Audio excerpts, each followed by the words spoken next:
Hello, everybody. This is Dr. Makemba once again. I welcome you to the Wonders of Wisdom series.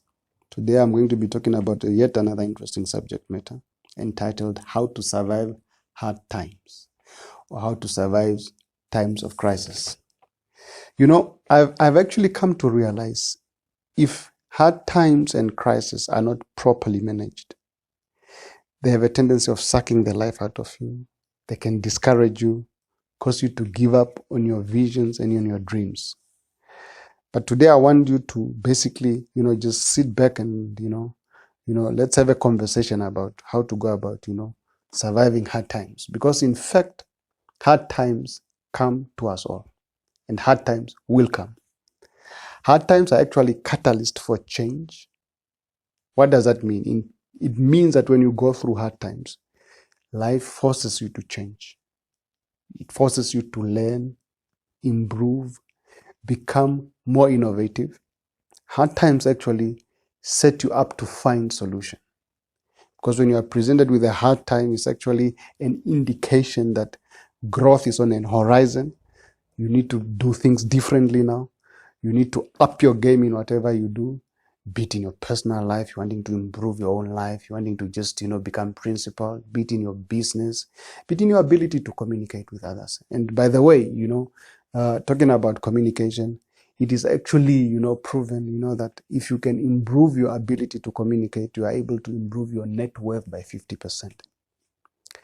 Now, hard times also challenge the traditions. In other words, if, for instance, 20, 30 years ago, a particular problem was handled in a particular way.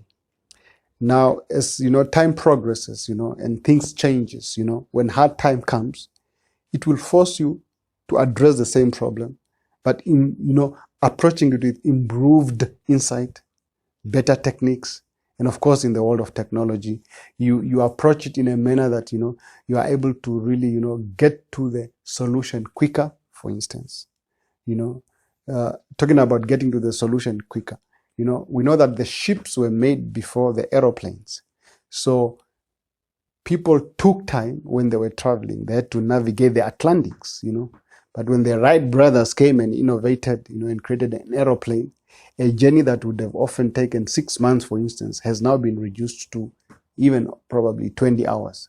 So what has happened is that, people were growing, innovation came in, times were challenging, people wanted to do business, travel to different continents, but it was also discouraging because people now have to take time just to get there, and then you have to be there doing business, and then the drag of getting back again on the ship, and then crossing the transatlantic again, it discourages people. But is this trying times that of course forced people to innovate? I mean, before cars were innovated, people traveled with horses. Just imagine being on a horse, leaving Vendu, going to Oshakati. But of course, as time evolved, automobiles came in. Now you're able to get into a car, you drive over a few hours, you're there. A journey that would have probably taken you, a few weeks on a horseback, Even better, you could fly. In 45 minutes, you're there. A journey that would have taken you 6 hours, even 10 hours on the road. So hard times are very important. Game changers are birthed during hard times. In other words, individual that innovates, that thinks outside the box, that are driven to providing solutions, they emerge during hard times, because it's in hard times that people are crying out for solutions.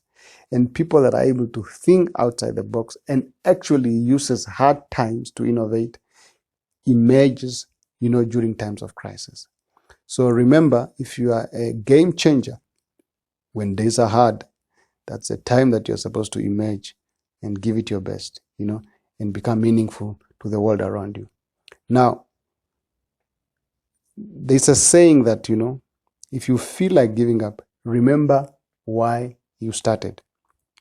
Now, this is very important during hard times.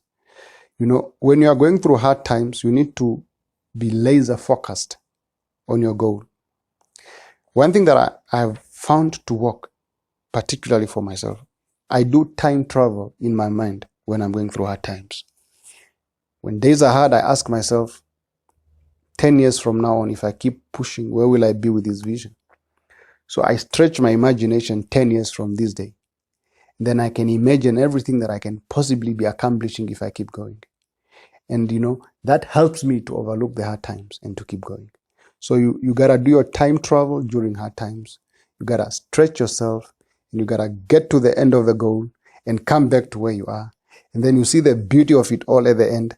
And then you come back to where you are. And then you come back in time and you keep pushing, knowing that indeed when you get to the end goal, you will see the bigger picture. Until we meet again, take care. Tata.